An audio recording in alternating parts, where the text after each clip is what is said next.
Like it or not, electric cars are here now and into the future. But would it spark your interest to know they are also part of our past? We're plugging in on this edition of Inside Stalls.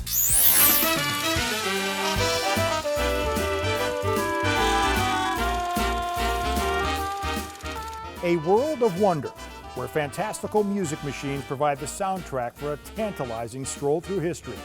Vintage automobiles and memorabilia stimulate the senses around every chromed curve and corner. This is Inside Stalls.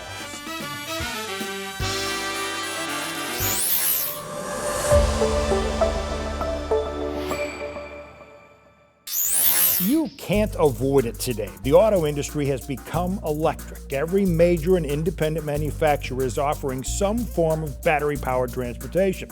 It's even making its way into the classic car community. At this year's SEMA convention, electricity was all the rage.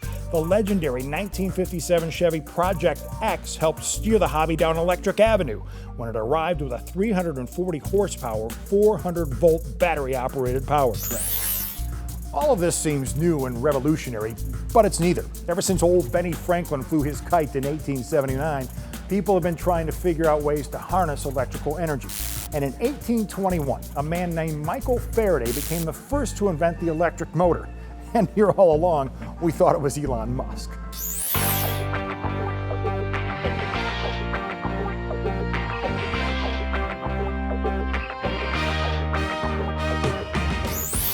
We may have been a little slow to catch on, but 200 years later, people are starting to come around to the idea that Faraday was onto something.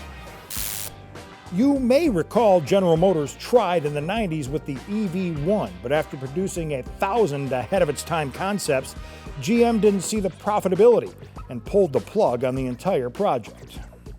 The founding fathers at Columbia Automobile Company must have been shaking their heads. They were experimenting with and developing electric vehicles as early as the late 1800s. And in 1905, they rolled out this baby. Another Columbia mark, XXXV, which is a Brougham owned by Mary and Ted Stoll of Chesterfield, Michigan.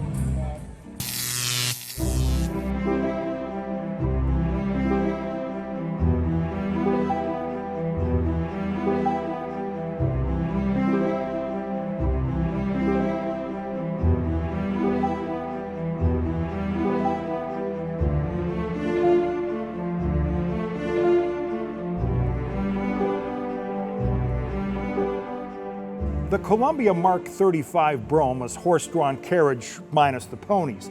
The driver or chauffeur managed the reins from this lofty perch, while the passengers rode in this luxuriously appointed, fully enclosed coach.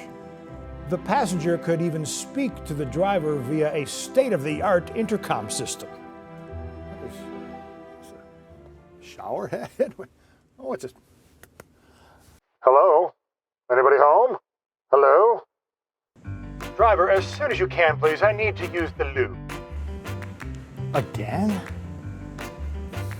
Driver, I am really craving a Blue Mist Slurpee. Can you please stop at the 7-Eleven? 7-Eleven? What the hell is a 7-Eleven? Are we there yet? No, we're not there yet. 99 bottles of beer on the wall, 99 bottles of beer. You take one down, you pass it around. 98 bottles of beer on the right. Don't make me pull this thing over and come back there. Who stole the cookie from the cookie jar? Who? Me? Not me. Yes, you. Couldn't be. Then who? I don't know. Well, sorry, sir. I'm having trouble hearing you. Apparently we have a bad connection. I think I've lost cell phone signal. We think of electric cars as being small, but this was a mammoth machine. Its wheel and rubber tires measured 38 and 42 inches in diameter. The drivetrain was unique for electric vehicles of the time. It featured dual motors. Those two large electric motors drove the ring gears on each rear wheel to make it go, reaching speeds of up to 12 to 15 miles per hour.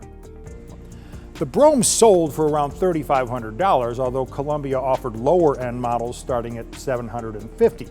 The cars were popular in the cities due to the lack of noise, smooth roads, and available electricity. All of that combined made it an attractive mode of transportation. This car eventually fell out of sight before being rediscovered in a New York City carriage house in 1948 by famed automotive collector Henry Austin Clark Jr.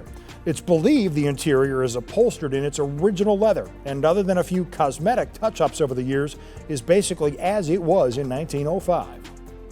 Today we know the electric car is alive and well, but despite being a pioneer of electric vehicles, Columbia was taken over by U.S. Motors in 1910, and by 1914, it was out of business. If the Columbia Automobile Company was around today, we're sure it would be very proud of its history, but likely touting a new company slogan. Columbia Automobile Company, what took you so long?